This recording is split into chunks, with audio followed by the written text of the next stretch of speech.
Tenemos el gusto de saludar al licenciado Héctor Flores, embajador en situación de retiro, que, bueno, un hombre muy cercano a Juan Domingo Perón, además de ser secretario general de la Escuela de Conducción Política, embajador en Senegal, actualmente es vicepresidente del Instituto Nacional de Investigaciones Históricas Juan Manuel de Rosas, es licenciado en Ciencias Políticas y el próximo jueves 30 de junio, junto entre otros a Julio González Infran, va a estar participando de una conferencia que tiene que ver con peronismo por sus protagonistas. Aquel libro que recuerdan ustedes, charlamos aquí con su autor, con Juan Cruz Castiñeiras.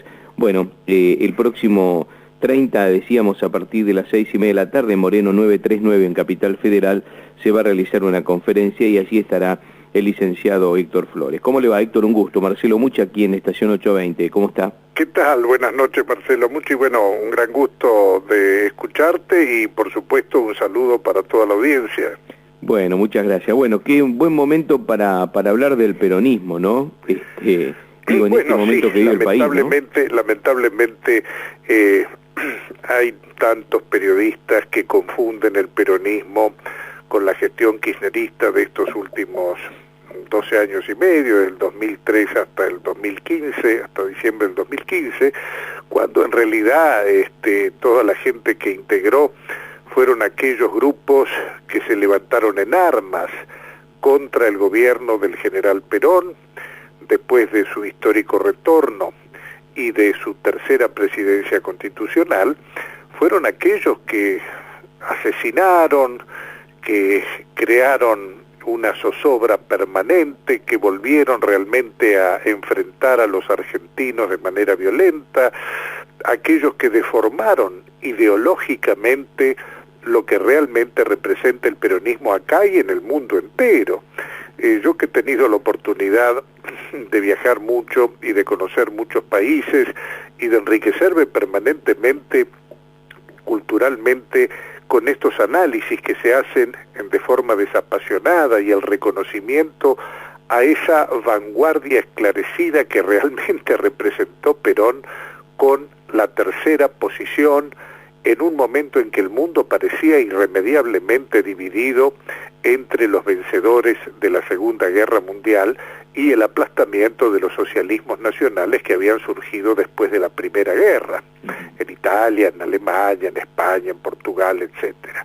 Realmente confundir estos años de esta asociación ilícita que ha representado el kirchnerismo, donde el poder ha sido utilizado exclusivamente para el enriquecimiento de aquellos que tenían la responsabilidad de gestionar para el bien común y lo han hecho exclusivamente en beneficio personal, y lo que es más grave aún, Marcelo, mucho más grave todavía, es la negociación con los carteles del narcotráfico.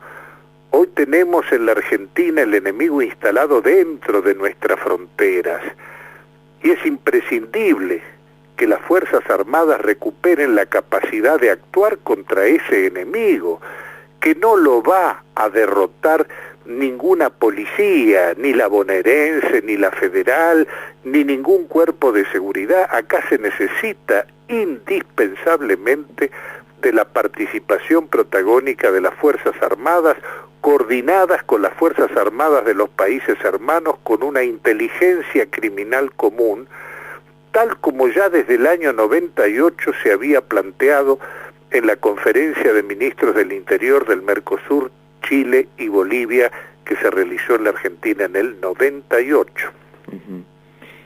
Cuando uno analiza aquel peronismo de Perón, del cual usted fue tan cercano, y lo comentábamos quizás con una visión más joven, como la de Juan Cruz Castiñeira en su libro, que nos contaba algún detalle precisamente del libro, digo, ¿cómo uno le cuenta a los más jóvenes, aquellos que hoy están en política, y que por allí algunos tienen esa confusión del peronismo, del kirchnerismo?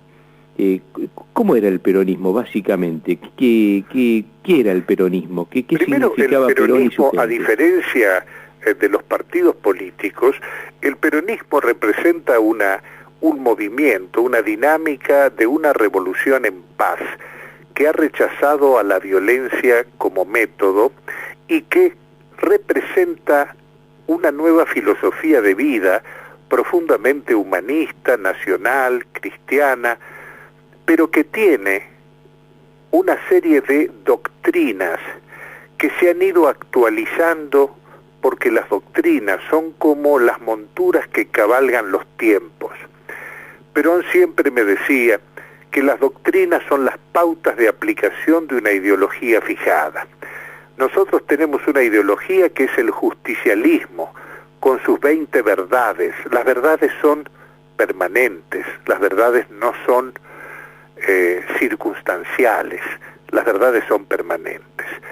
Nosotros tenemos esas 20 verdades y tenemos en la comunidad organizada aquel esbozo filosófico del general cuando expuso ante el Congreso Internacional de Filosofía el 21 de abril de 1949 en Mendoza, y que fue ovacionado por los filósofos de todo el mundo reunidos en Mendoza en aquella oportunidad.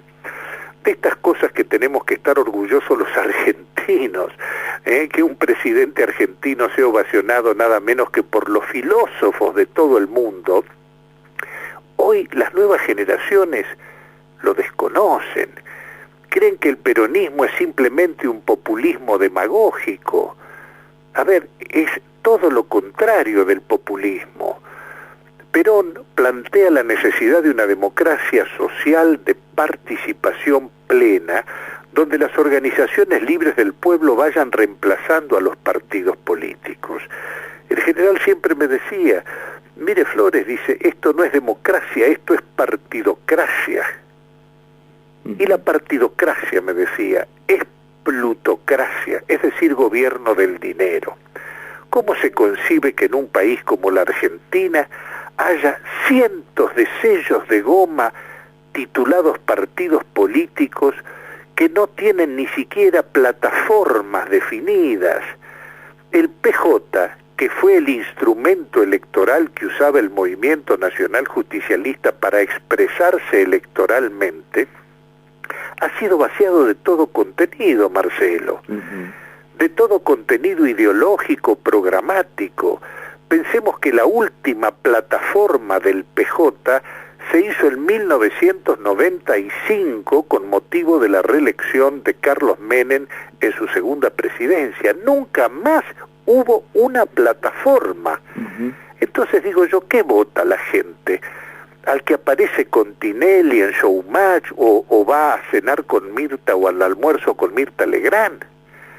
A ver, acá estamos confundiendo imágenes, marketing, con los contenidos que hacen a la identidad de un pueblo. El peronismo ha superado justamente las recetas de los pensamientos que tuvieron vigencia en el siglo XIX y a comienzos del siglo XX.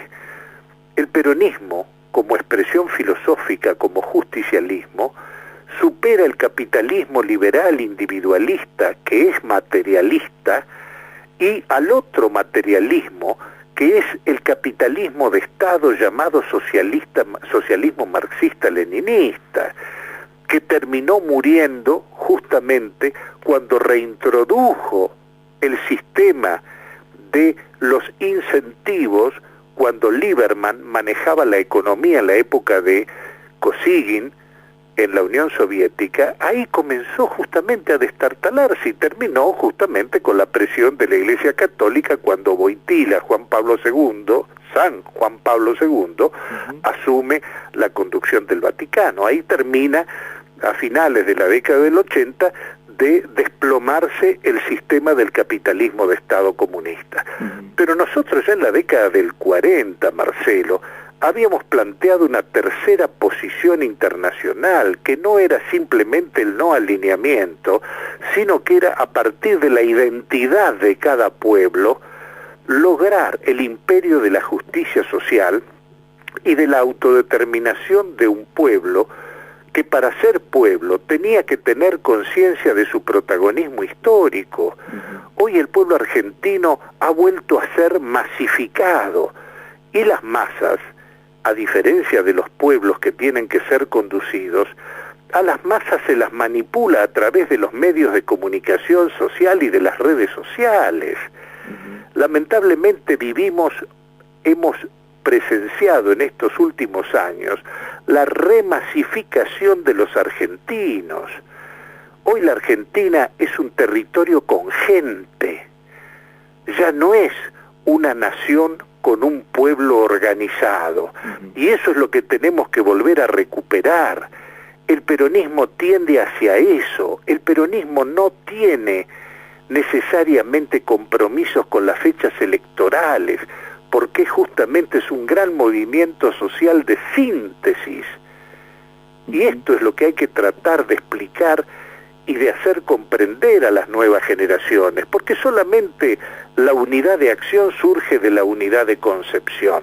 Claro. Y hoy tenemos que pivotear justamente sobre la unidad de concepción, Marcelo. Está claro. Héctor, para finalizar, imagino que gran parte de estos conceptos se van a exponer, como decíamos, el 30 de junio allí en la calle Moreno 939, ¿no?, en el marco de esta conferencia. Nos gustaría que nos dé una síntesis de lo que allí usted va a exponer, o al menos va a estar participando. Juan Cruz Castiñeiras, a quien realmente aprecio mucho, cuando decidió hacer esta compilación de entrevistas a históricos del peronismo y que también me incorporó entre los entrevistados, deseaba justamente tener, por parte de quienes hemos estado muy próximos al general Perón, o de gente mucho mayor que vivió la primera presidencia y el momento fundacional junto a Eva Perón, como Nélida de Miguel, como Emma Tacta de Romero, etcétera, y tantos otros compañeros como Oraldo Britos, etcétera.